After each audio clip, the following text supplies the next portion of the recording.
Welcome to Public Health on Call, a podcast from the Johns Hopkins Bloomberg School of Public Health.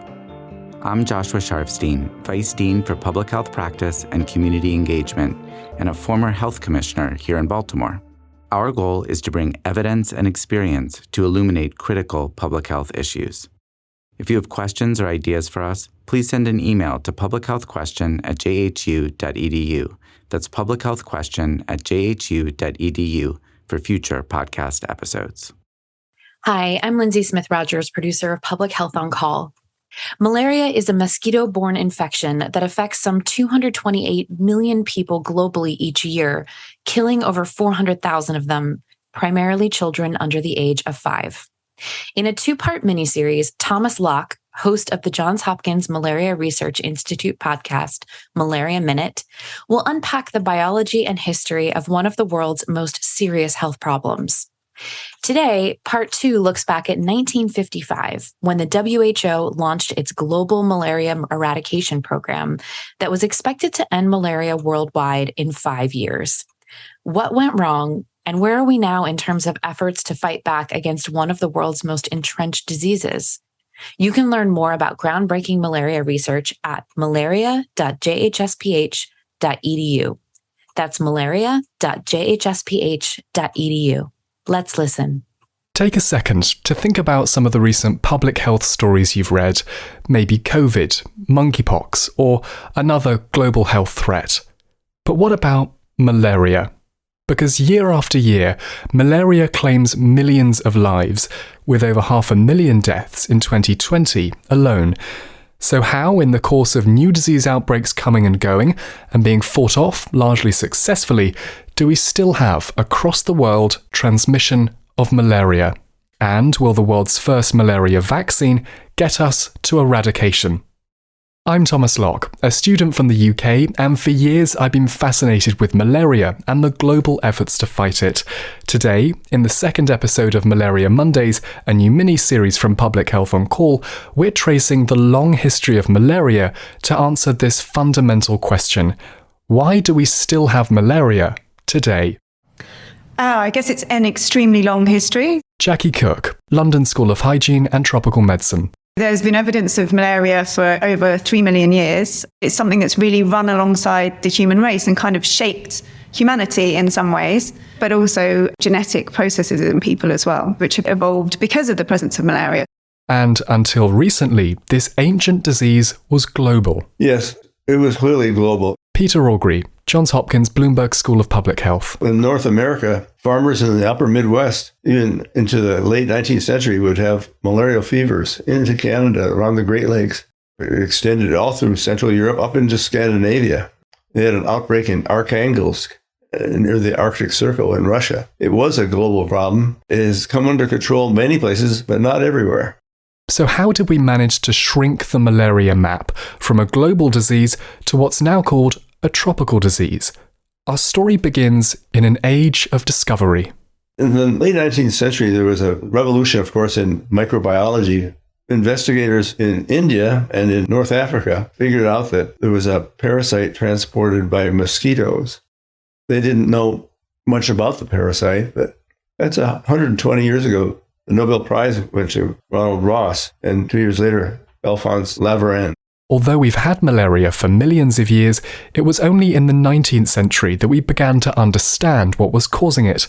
And one of those key discoveries, that malaria parasites are transmitted by mosquitoes, has taken me to London, to the London School of Hygiene and Tropical Medicine. Engraved on the building's stone facade, the great names of global health: Louis Pasteur, Robert Koch, Edward Jenner, Ronald Ross.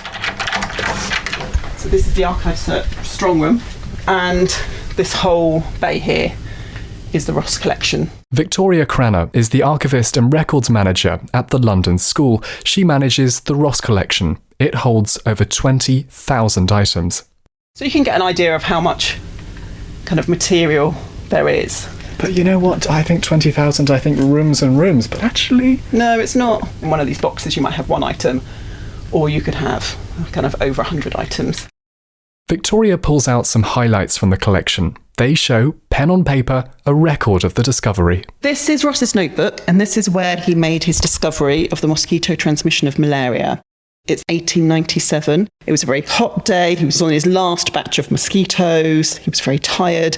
And his, if you like, eureka moment is here underlined.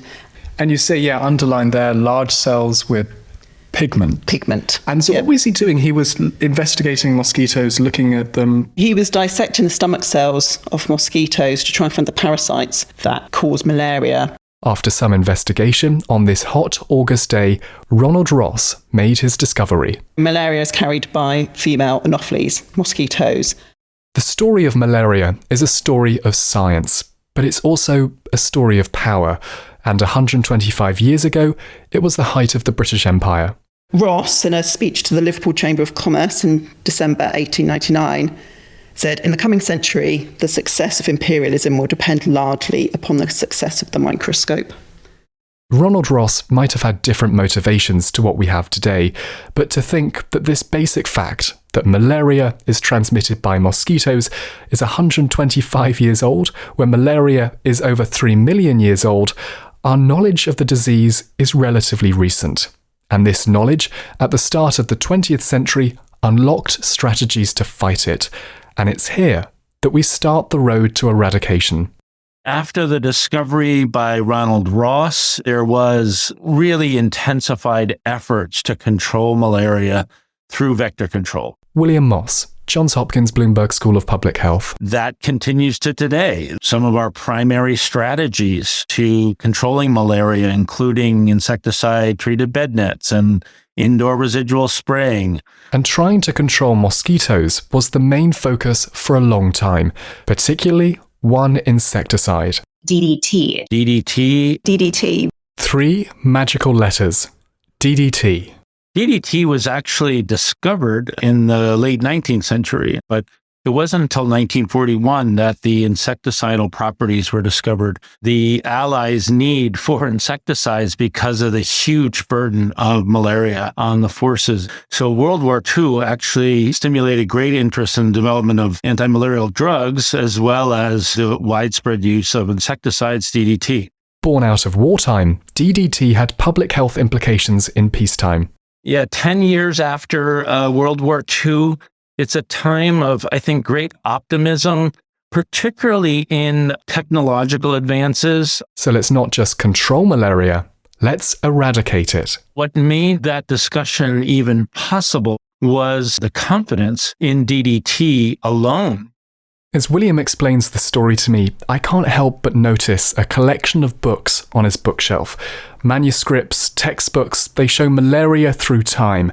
And here, in the age of eradication, we were talking about the confidence in the 1950s around malaria. Here are some books from that era. This is 1950. The Conquest of Malaria.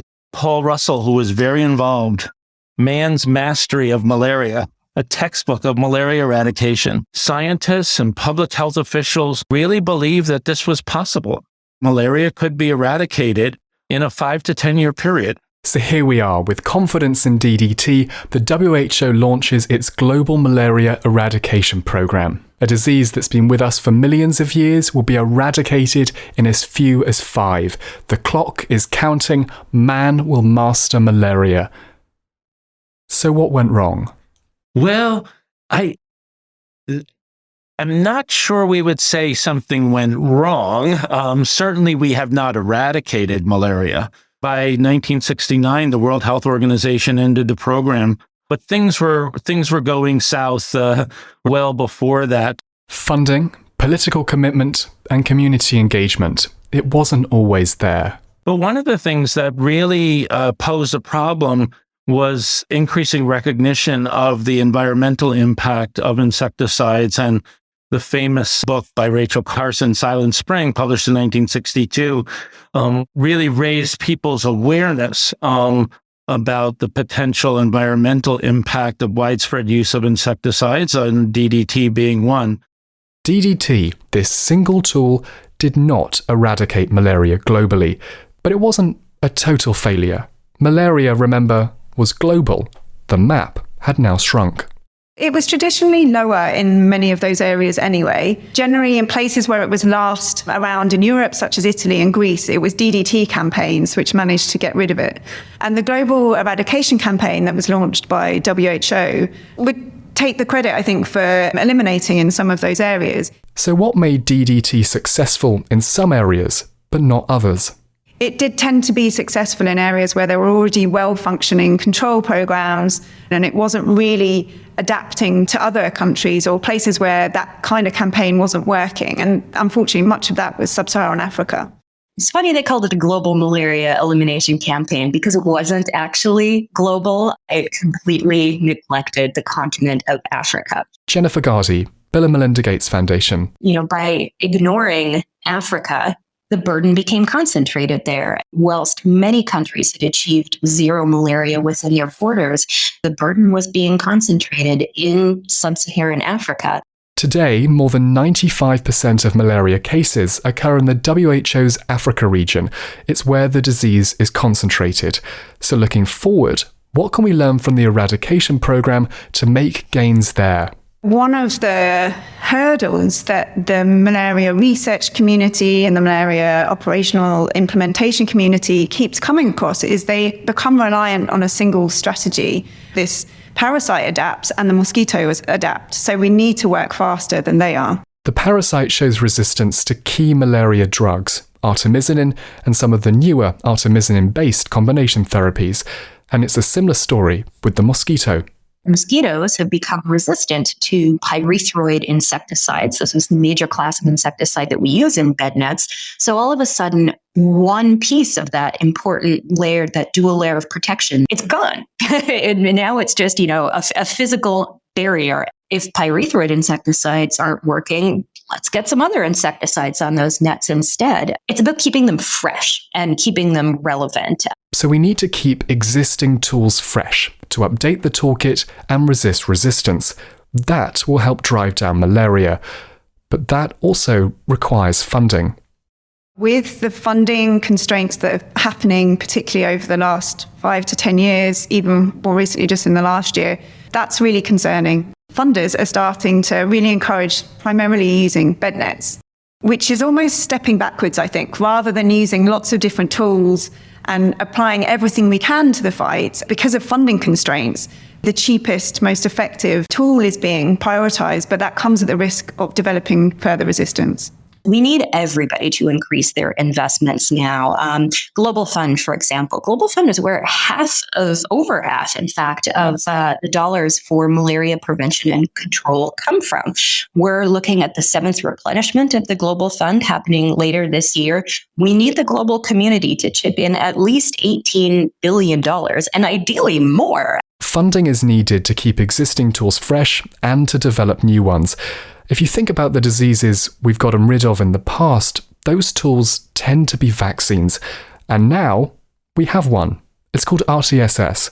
We have the good news on the horizon that the WHO have recommended the use of the RTSS vaccine, which is shown to reduce severe disease by 30%, which is great, but it's comparatively low for a vaccine that we typically use. The malaria vaccine, RTSS, as it stands, isn't going to eradicate malaria on its own, but it is a new tool, the world's first vaccine for a parasite, which we can use alongside existing tools. Yeah, there's a concern that we're waiting for something to just be the silver bullet, and I don't think that's going to be the case. But each of these tools have their own limitations, so you need to layer them together. And with resistance growing to different tools in different areas at different rates, you need a local blend. So that old strategy of let's just do the same thing everywhere, it's going to get us gains, it doesn't work anymore. So national malaria control programs are now faced with this really interesting opportunity, but it's also a big challenge. I mean, this is not an easy question to answer, is what is the best package of interventions for the different epidemiological profiles in my country? What packages of interventions can I put together that will make the biggest difference? If the history of malaria is about single strategies, single tools for the whole world, the future seems to be about local decisions. And there are a lot of decisions to make. Do you go after the parasite or the mosquito, refresh old tools or develop new ones? And how do you do all of this with a limited funding pool. It's not simple, it's really complex. There's a complex life cycle, so there's lots of bits to try and think about targeting. It also adapts really quickly, so it develops resistance. It hides from the immune system. It's come up with all of these strategies to survive. It's not an easy thing to fight against. Malaria is much harder to tackle than COVID or monkeypox. It's biologically more complex, and the tools against it aren't always effective. In the field, we need to layer interventions based on local epidemiology, and all the while, in the lab, develop new tools to overcome resistance. A single tool and a global strategy will not eradicate malaria, but funding and curiosity might bring about new tools which could realign us on the path to eradication. And if you'd like to learn about the future of malaria research, the Johns Hopkins Malaria Research Institute has you covered. On the 28th of October, it's hosting its annual Future of Malaria Research Symposium. It's highlighting early career and emerging malaria researchers, and you can join it on Zoom. That's the 28th of October, the Future of Malaria Research Symposium, hosted by the Johns Hopkins Malaria Research Institute. That's malaria.jhsph.edu. You've been listening to Malaria Mondays, a new mini-series from Public Health on Call. I'm Thomas Locke. Thanks for listening. Public Health on Call is produced by Joshua Sharfstein, Lindsay Smith-Rogers, and Stephanie Desmond. Audio production by J.B. Arbogast, Holly Cardinal, Spencer Greer, and Matthew Martin, with support from Chip Hickey. Distribution by Nick Moran. Production support from Catherine Ricardo. Social media run by Grace Holes Fernandez and Amber Bryan Singletary. Thank you for listening.